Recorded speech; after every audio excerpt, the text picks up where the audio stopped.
तो दोस्तों चीकू के पौधे पर फल कम आते हैं, फूल ड्रॉप हो जाते हैं, गिर जाते हैं और फलों की साइज़ छोटी होती है और उसमें वजन भी बहुत कम होता है। तो आज का इस वीडियो में हम सिखाने वाले हैं चीकू की फलों की साइज़ भी बड़ा करेंगे, उसका वजन भी बढ़ाएंगे और उसमें क्वालिटी भी मेंटेन हो जाएगी और ठंड के सीजन में आपको अच्छे पैसे भी कमा सकते हैं।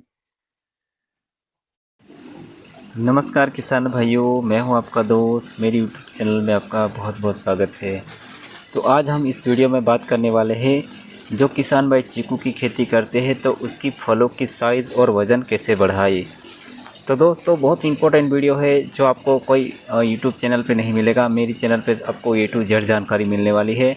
तो दोस्तों मेरा कई सालों का एक्सपीरियंस है। मैं चीकू की खेती के साथ चीकू की नर्सरी भी साथ में तैयार करता हूं और अलग अलग जगह पे मैं चीकू का भी नए तरीके से प्लांटेशन करवाता हूं। आज एक इम्पोर्टेंट वीडियो है जो किसान भाई चीकू की खेती किया है तो उसको मैं अब चीकू की फलों की साइज़ और वज़न कैसे बढ़ाए उसके बारे में मैं वीडियो बनाया हूँ। तो दोस्तों चीकू की खेती में बहुत प्रॉफिट है। वो लॉन्ग टाइम तक हमारे चीकू आते हैं और हम पैसा उसमें से कमा सकते हैं। चीकू की खेती में कोई भी प्रकार का उसमें रोग नहीं लगता, ना फूल झड़ते हैं ना उसमें।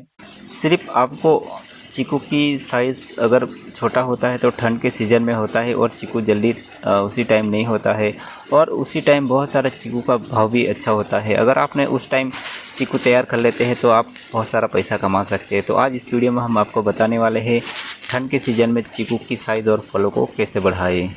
तो दोस्तों आज हम अपने चीकू के बाड़ी में आपको विज़िट करवाते हैं, अपना चीकू का प्लांट बताते हैं, हम किस तरह से मेहनत करते हैं। तो ये देख सकते हैं जैसे बरसात की सीज़न चली जाती है फिर हम पूरा खेत की साफ़ सफाई करते हैं, हम मेहनत करते हैं क्योंकि चीकू की एक ऐसी खेती है जो ATM मशीन जैसी है। मंथली में आप 2 से 3 बार उसके ऊपर से हमें पैसा मिलता है। तो दोस्तों अभी चीकू नहीं दिखेंगे, अभी हमने 2-3 बार उसके ऊपर से हार्वेस्टिंग कर चुका हूँ। तो अभी जैसे हार्वेस्टिंग करते हैं तो उसमें रिंग करके उसमें खाद देना पड़ता है और लगभग मंथली में हमें 2 बार 3 बार हम पानी उसमें चलाते हैं। तो दोस्तों अगर आपने चीकू का प्लांटेशन करना चाहते हैं तो आपको किसी भी प्रकार की आपके पास मिट्टी होगी, काली, दोमट, भुरभुरी, पथरीली, सब जगह पे चीकू की खेती होती है। तो ज़्यादातर आपने देखा होगा गुजरात और महाराष्ट्र फेमस है चीकू की खेती में। तो ये देख सकते हैं कितना बड़ा पौधा है। तो उसके हिसाब से रिंग करना, उसके हिसाब से अंदर खाद डालना। तो दोस्तों जैसे बरसात होती है चीकू के पौधे पर चीकू आपको नहीं दिखेंगे क्योंकि बरसात के सीज़न में चीकू के पौधे पर फूल आते हैं लेकिन ड्रॉप हो जाते हैं। अधिक बरसात में उसमें पर चीकू नहीं बनते। जैसे अगस्त के बाद जैसे थोड़ी हल्की बारिश होती है तब चीकू के फूल गिरते नहीं, थोड़े बहुत रहते हैं। जैसे नवंबर होते हैं तो चीकू उसके ऊपर तैयार हो जाते हैं। तो हमें पूरा खेत की साफ सफाई रखना है। तो क्या होगा उससे भी हमारा चीकू के पौधे को जो फूल आएंगे वो ड्रॉप नहीं होंगे, उसके चीकू को फूलों की जो फलों की साइज़ वो भी बढ़ेगी। तो ये देख सकते हैं मैं अपना चीकू के पौधे में इस तरह से मेहनत करता हूँ। तो जैसे चीकू तैयार होता है उसके क्या होता है बहुत सारे व्यापारी अपने आप लेबर लेके आते हैं, तोड़ के लेके जाते हैं, अपने को सिर्फ पैसा लेना है। बहुत अच्छी खेती है, आप कीजिए। तो दोस्तों अब इस वीडियो में देखा आपने मेरे चीकू के प्लांट में मैंने रिंग कर दिया हूँ। जो चीकू के लगभग 5 फुट छोड़ के मैंने मिनी ट्रैक्टर से उसमें रिंग करवा दिया हूँ। अब उसमें हम पानी देंगे और खाद भी देने वाले हैं। तो वीडियो अंत तक ज़रूर देखना, बहुत इम्पोर्टेंट वीडियो है। तो दोस्तों आप जानते हैं चीकू के ऊपर ज़्यादा फल आते हैं तो चीकू की साइज़ है छोटी हो जाती है और वज़न भी उसमें बहुत कम आता है। तो आज मैं आपको सिखाने वाला हूँ चीकू को बड़ा साइज़ करे और वज़नदार कैसे करें। तो मैंने अभी आपको बताता हूँ इस प्लांट में हम क्या करेंगे। इसमें हम आपको खाद डालना सिखाएंगे, कौन कौन सी खाद डालेंगे वो भी आपको हम बताने वाले हैं। तो दोस्तों अपने चीकू के पौधे पर फूल बहुत कम आते हैं, फूल गिर जाते हैं, फलों की साइज़ छोटी होती है और फल जल्दी से तैयार नहीं होते। तो मेरा इस वीडियो को अंत तक ज़रूर देखना, बहुत आपको फ़ायदा हो जाएगा।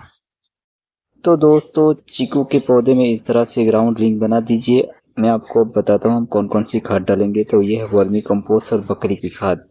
बकरी की खाद बहुत हीट होता है, उसमें गर्मी ज़्यादा होता है। इसके लिए चीकू को ठंड के सीजन में ऐसा ही खाद चाहिए। साथ में मैंने यूरिया, डीएपी और पोटाश लिया हूँ, जिससे फलों की साइज भी बढ़ेगी और इसका वजन भी बढ़ जाएगा।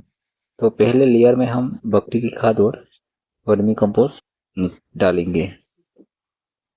तो दोस्तों ऐसा नहीं, सिर्फ आप एक बार इसको खाद डालिए, फिर आपको सिर्फ पानी ही देना है और कुछ खाद डालने का नहीं पूरा सीजन तक। आप बार बार अगर डालेंगे तो उसमें जड़ों को भी नुकसान होगा। मैं सिर्फ एक बार डालता हूँ, जिससे मुझे बहुत बढ़िया रिजल्ट मिलता है। अब हम डालेंगे डीएपी, यूरिया, पोटाश। तो इस तरह से हम डालने का, जैसे मैंने लगभग 3 मुट्ठी, यानी पौधे की बड़ा हो तो थोड़ा ज़्यादा लेने का, लेकिन 200 ग्राम तक मैंने ले लिया हूँ। अगर आपका चीकू का पौधा बड़ा है तो आप 300 350 ग्राम ले सकते हैं। फिर ऊपर के लेयर में हम वापस बकरी की खाद और वर्मी कंपोस्ट डालेंगे, जिससे क्या होगा, हमने जो डीएपी, यूरिया और पोटाश डाला है, जिससे मिट्टी को कोई नुकसान नहीं होगा, क्योंकि हमने पहले लेयर में बकरी की खाद और वर्मी कंपोस्ट डाला था, उसके ऊपर ये डाला, फिर उसके ऊपर ये डाला। जो खाद क्या होता है, बकरी की खाद उसको पकड़ लेता है, जिससे हमारी मिट्टी खराब नहीं होगी। जो बकरी की खाद है वो बहुत अच्छा खाद बन जाएगी। फिर उसके ऊपर इस तरह से हल्की सी मिट्टी चढ़ा देने का। इससे क्या होगा, हमारी खाद बनना शुरू हो जाएगा। तो इसी रिंग को रहने देने का। इसी रिंग में आप जैसे हफ्ते में एक बार आप पानी जरूर दीजिए। मंथली में आप 3 बार आप पानी जरूर देने का। इस तरह से हम पूरा भर देने का। जो आपका फूल ड्रॉप हो जाता है, फूल गिर जाते हैं या फल की कम आते हैं, और या तो फलों की साइज छोटी होती है, वजन कम होता है, तो आप एक बार जरूर ट्राई कर देखना। दोस्तों खाद देने से तुरंत नहीं लगता, 10 से 15 दिन के अंदर पर असर होना शुरू हो जाता है। फिर धीरे धीरे उसके ऊपर बहुत सारे फूल आएंगे और फूल गिरेंगे नहीं और अपने आप फल बन जाएंगे। लेकिन उस पौधे के ऊपर आपको लकड़ी का सहारा देना पड़ेगा, इतना फल आएंगे। लेकिन फल साइज भी आपने देखा होगा, कई बार छोटे होते हैं, लेकिन ऐसी जो मैंने खाद डाला है तो उससे हमारा साइज भी बढ़ जाएगा और वजन भी बढ़ जाएगा। तो घबराने की ज़रूरत नहीं दोस्तों। उसमें ज़्यादा खाद भी नहीं डालना, सिर्फ एक बार आपको खाद डालना है और अपने आप जो फल सेटिंग हो जाएंगे, ना आपको कोई दवा के स्प्रे की ज़रूरत पड़ेगी।